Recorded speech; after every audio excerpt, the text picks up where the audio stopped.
Hey guys, welcome to Teach Me Math. Today I'm going to be talking about converting the standard form of a quadratic equation to the vertex form of a quadratic equation. So, we've already talked about what the standard form is, and you should know that pretty well by now, and how to factor and all of that in order to get to the vertex form. Our vertex form is in the format of y is equal to a into x minus h all squared plus k. Now this vertex form is called that because it can actually tell us what the vertex is just by looking at the equation. In this case, our vertex is equal to positive h, positive k. Right? Now it's very important to notice that this negative h in the equation translates to a positive x value in our vertex, and this positive k here translates to a positive y value for our vertex. Right? This is the number one mistakes that I see kids make when they're trying to find the vertex from the vertex form. So keep that in mind. Alright, so let's work through an example, and that's the quickest way, and then with practice it just becomes easier until it's second nature. Alright, so we'll take the example y is equal to x squared plus 4x plus 5. And we want to convert this from the standard form, which this is in the standard form right now, ax squared plus bx plus c, and we want to convert that into the vertex form. So our step number one is to make sure that a is equal to 1. In this case, our a is equal to 1, so we're good. And I'll do another example where a is not equal to 1, and it's just a slight variation. So in our second step, we want to divide b by 2. Alright? So in this case, so the ax squared plus bx plus c, so we're going to take our 4, so b is equal to 4, and so b over 2 is equal to 4 over 2 is equal to 2, and that's that. So what's step number 3 is to square b over 2. So we take our 2 and then we square it, and then this is equal to 4. Alright, so we're getting somewhere. Our next step is to add b over 2 squared to both sides of equation. Alright, no problem. So we'll just take our y, add a 4 equals to x squared plus 4x plus 5 plus 4. Now it's very important at this stage that you do not add these two together, because that's not why we're adding the 4. Alright, so just make sure to keep them separate. Our next step is to rearrange.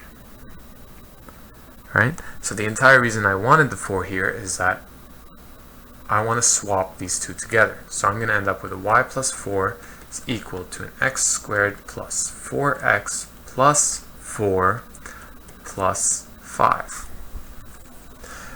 Our sixth step is to factor. Alright? What part of the equation do we factor? We just factor this part. Okay?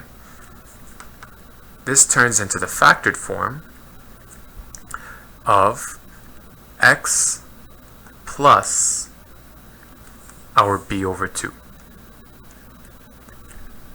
all squared. Alright?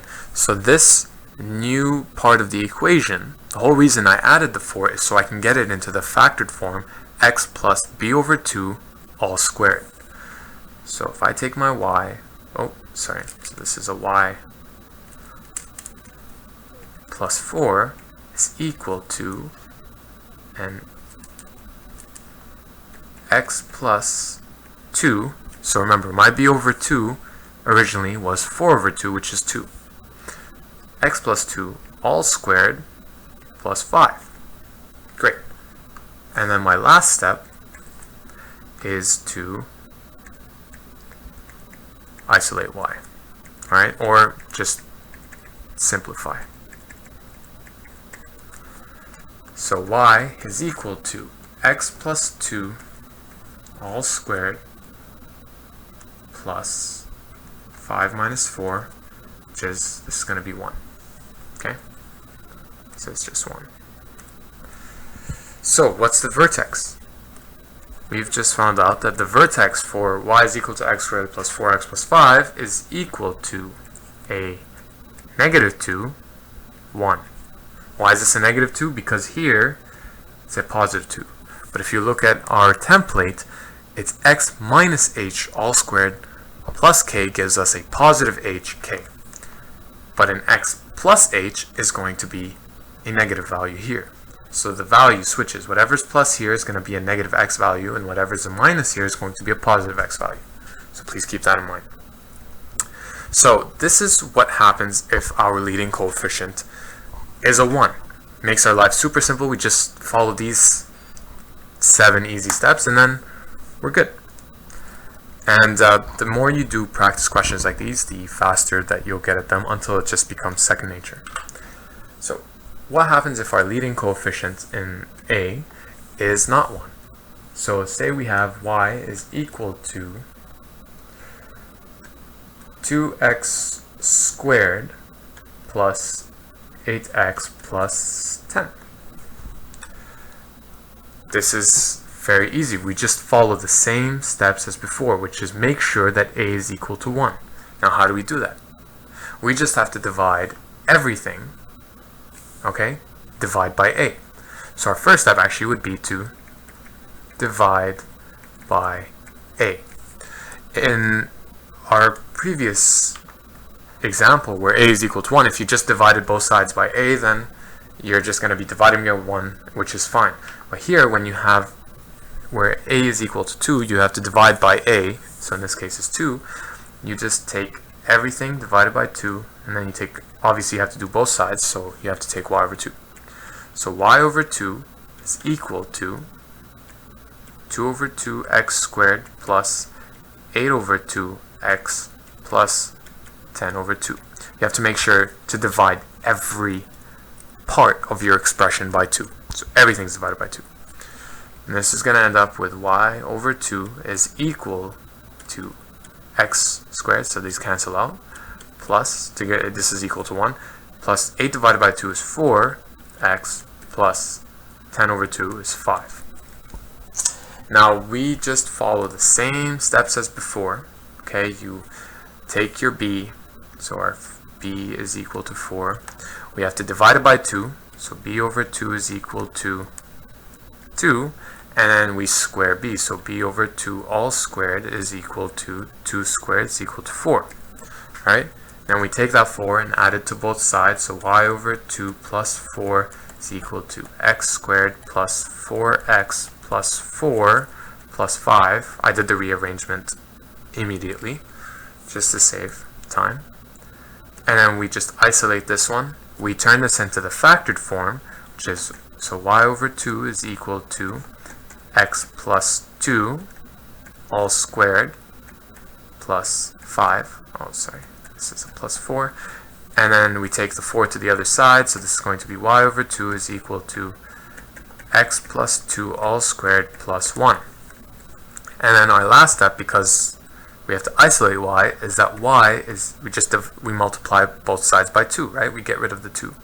So we just take our y, and we multiply the entire other side by 2. So this is multiplied by 2 here, and this whole thing is multiplied by 2.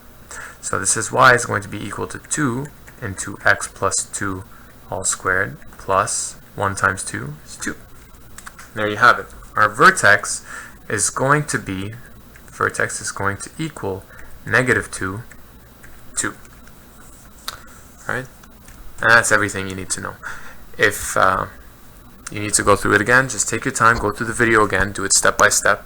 Try to do this example and then try to follow some examples in the book and see if you get the right answer. If you have any questions or problems, please feel free to message me and I'll try to help as much as I can. Thank you.